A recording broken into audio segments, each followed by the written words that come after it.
Представители знака зодиака Овен. Овны, мои дорогие, здравствуйте.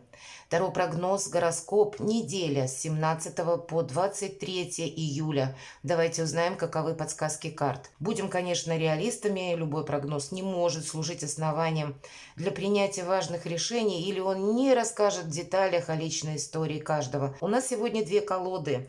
Золоченое Таро и вторая колода – это Ленорман. Хотя эти карты предсказательные, но ими можно пользоваться как оракулом. И мы в конце нашего расклада достанем одну карту, чему нужно уделить внимание. Пусть они нам послужат вот именно тем оракулом, может быть, как подсказка, или на чем нужно сконцентрироваться, может быть, какая-то квинтэссенция.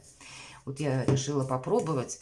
Очень разговорчивая колода, по крайней мере, есть такое, что когда ты смотришь, я по себе даже ориентируюсь, и достаешь ее, ты понимаешь, что она словно из глубины твоей души поднимает то, что на самом деле имеет место быть, но почему-то это ускользнуло. Вот я надеюсь, что кому-то из вас, пусть может быть не для всех, но даже если одному это есть смысл услышать, значит это стоит того.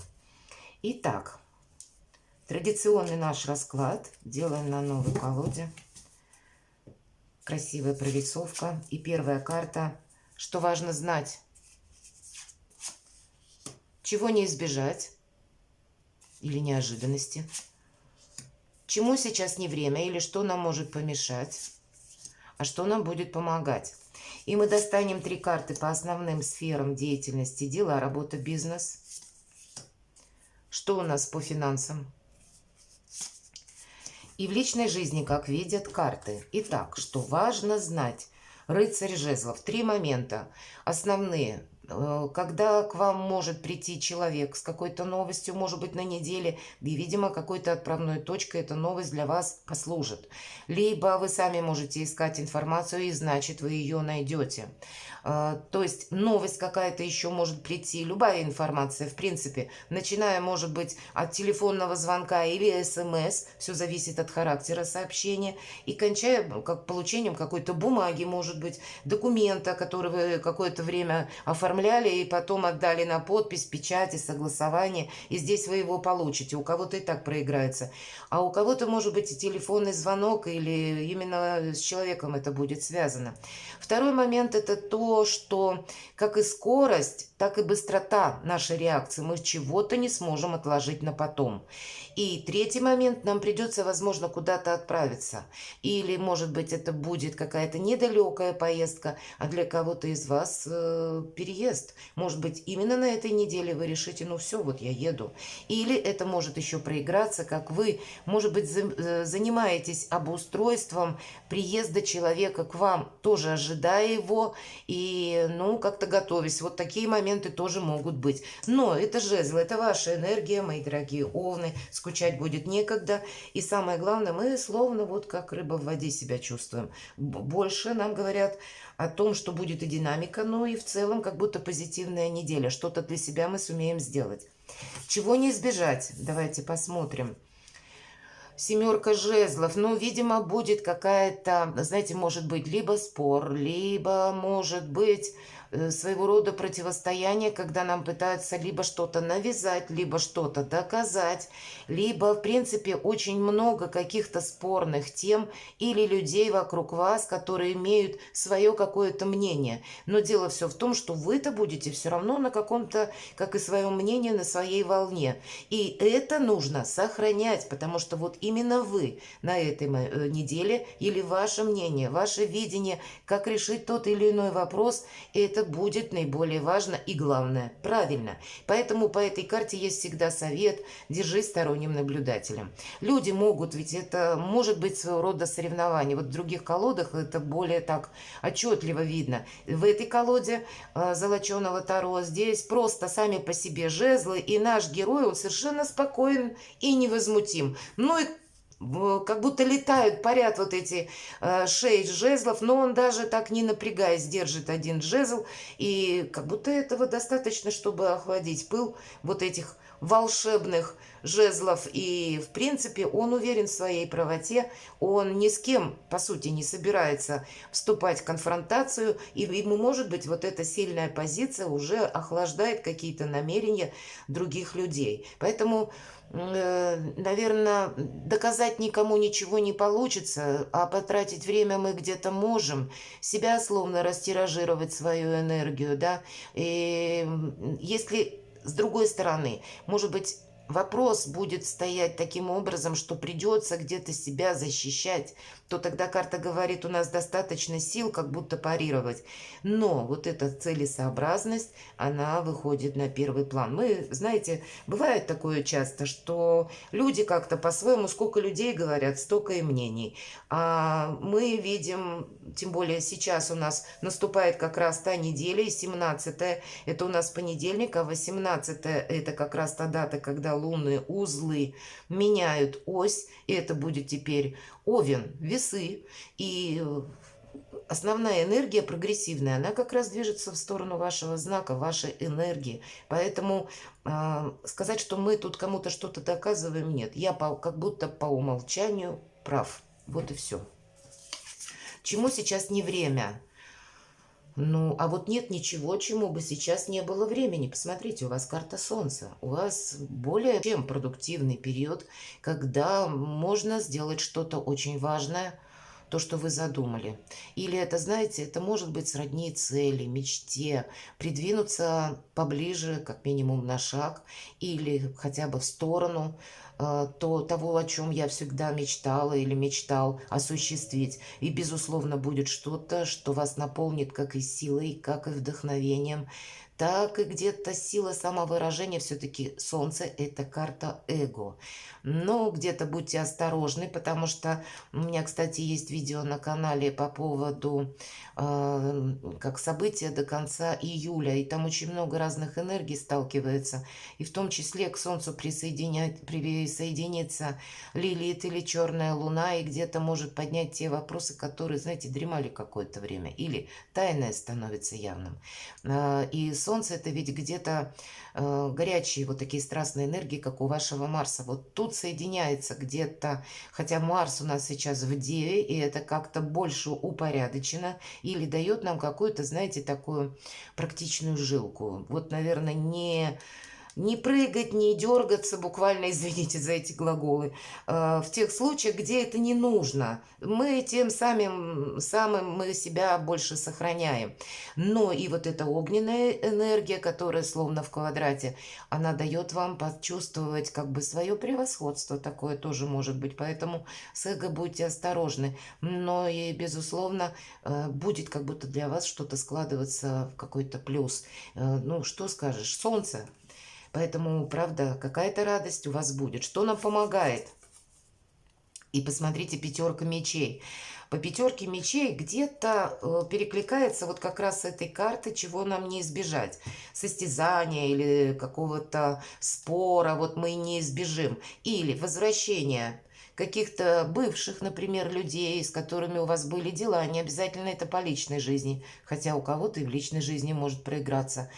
Это даже какие-то вопросы, которые мы прежде не закрыли, не решили. И вот нам последние акценты нужно на этом как будто расставить. Это сами люди могут где-то появиться в нашей жизни, но может и ситуация такая сложиться, как будто возвращая нас к прошлому. И я должна сказать, что с 23 числа Венера, а у нас сейчас Венера находится в знаке Льва, такие, и как раз вот там, вот в этом знаке у нас самое интересное все и происходит. Так вот, Венера принимает ретроградное движение, и дважды как будто мы должны что-то закончить. Или какая-то история прежняя нас должна научить вот так вот хладнокровно, вот как на этой карте пятерка мечей, отвечать своим, может быть, оппонентам. Или карта говорит нам о чем, что нам помогает, если в смысле.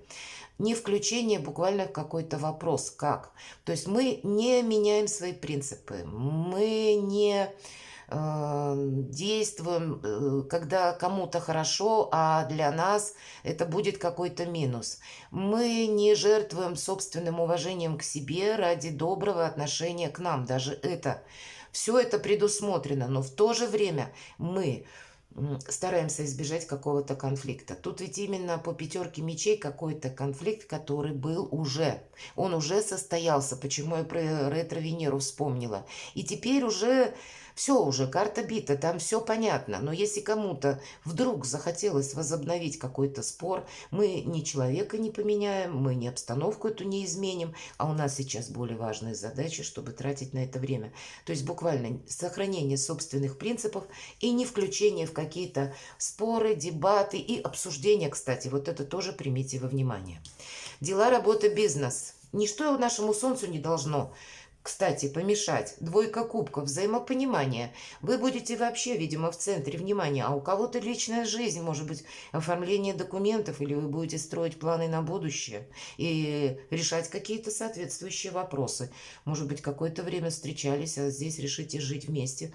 Ну, как минимум, где мы будем жить, да? Но как какие-то документы мы в последующем будем оформлять. То есть что-то планировать вы можете. Но и помимо этого, это карта дипломатии, поэтому дипломатия нам точно помогает. Вообще удивительно, тут ведь по смене лунных узлов как раз проходят больше вашей энергии, которые, ну, как бы в почете, в приоритете. А все, что касается дипломатии или гармонии, это присуще весам, это как раз уходящая, проигрывающая, как будто сила. И нам всем, как минимум до января 2025 года, будет постоянно не хватать этой дипломатии. Поэтому учиться быть серым кардиналом, в принципе, оно того стоит. Правда, не разжигать какую-то неприязнь, рознь или пытаться кому-то доказать. Ну, вообще не имеет смысла. Вот именно больше сильная позиция, когда мы либо почетный компромисс заключаем, либо просто красиво, элегантно уходим от какого-то вопроса. Так вот здесь по двойке кубков все это предусмотрено, но, конечно, это больше карта любви. Поэтому я так думаю, что в личной жизни у вас, мои дорогие овны, тоже могут какие-то изменения просто быть. И здесь у каждого по-своему. Хоть и нам на дела, то выпало-то, я думаю, что позиции дела – это именно больше вопросы, когда мы можем договориться.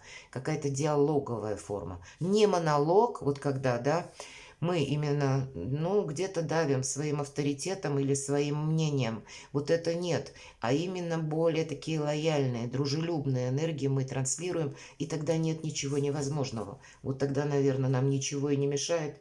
И солнце у нас в кармане, мои дорогие. Что по деньгам? Впереди перемены. И по карте колесница это отпускай все то, что уходит из твоей жизни, опять нас возвращает к прошлому. И это старший аркан, значит, кто-то закроет кредиты или, по крайней мере, увидит какие-то новые варианты, как это, например, сделать.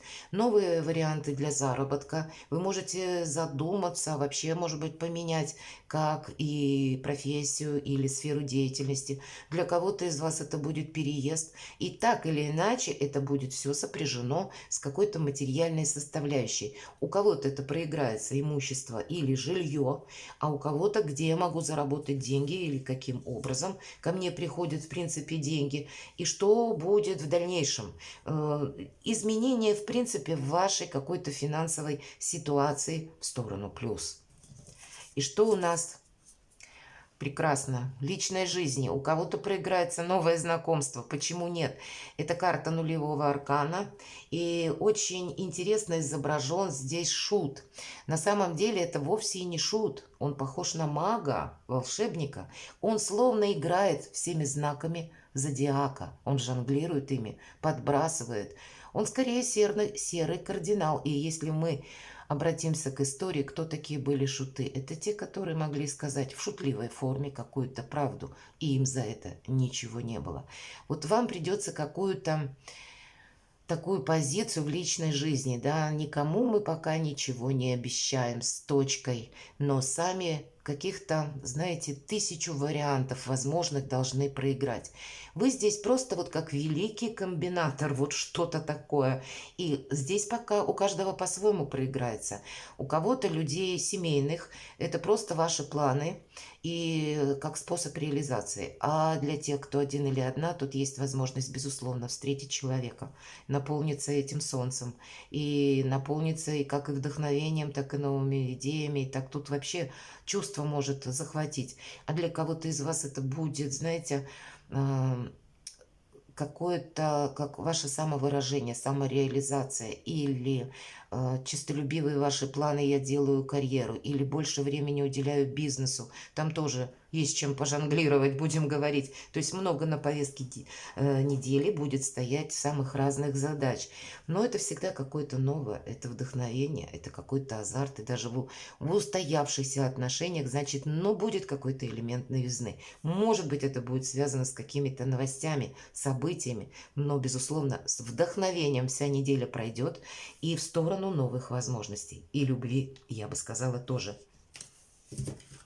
Давайте мы с вами достанем колоду Ленорман и зададим картам такой вопрос. Что, по мнению карт, наиболее важно?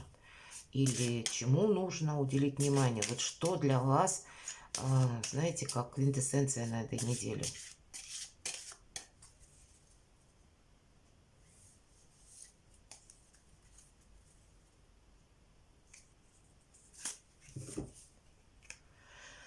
Вот так. И у нас выпадает семерка и карта змеи. Безусловно, эту карту можем трактовать двояко. С одной стороны у нас, обратите внимание, дама как раз крестовая, или это дама жезлов, можно и таким образом тоже трактовать. Это значит какое-то желание, которое мы обязательно хотим осуществить во что бы то ни стало. И если мы говорим про змею, и какой-то может быть совет, вот как раз в тему, в тон у нас выпадает пятерка мечей и семерка жезлов, что мы не включаемся как в какие-то обсуждения, как мы больше сохраняем себя, не рассказывая и не обещая никому ничего. И, кстати, по карте шут я уже об этом тоже сказала. Это все для нас как будет какое-то сохранение.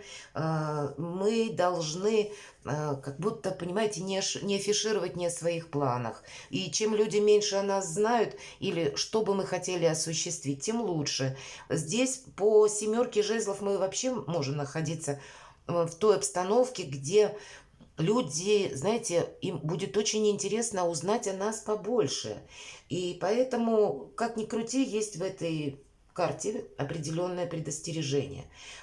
И по части именно какие люди меня сейчас окружают. Знаете, иногда те люди, которые часто обманывают, хитрят, или и вашим, и нашим, они наоборот стараются выглядеть честными. И вот этот момент, то есть вы должны, мои дорогие, для себя самого или для себя самой на этой неделе быть очень внимательны к вашему окружению. Ну, наверное, тут две карты у нас как раз ведь про окружение. С одной стороны, мы о себе не рассказываем, не вступаем в какие-то конфронтации, не пытаемся, знаете как, если нас кто-то словно пытается на эмоции поймать или разговорить нас, нужно сохранять абсолютную какую-то непредвзятость и не выражать, видимо, своего мнения. По сути, хитрить, вот как эта змея. И ведь надо сказать, что все карты у вас практически, с учетом карты Солнца, говорят о вашей сильной позиции. Но даже находясь в окружении благоприятных карт, вот эта карта змея может предупреждать о какой-то опасности, пусть может быть далекой или такой, знаете, предполагаемой, но значит в любой момент как-то ситуация будет или может поменяться. Поэтому берегите себя, держите руку на пульсе и не рассказывайте никому ни о своих успехах, приобретениях или планах. И о личной жизни, я бы сказала, тоже. Перекладывайте на себя и будьте счастливы и любимы всегда, мои дорогие овны.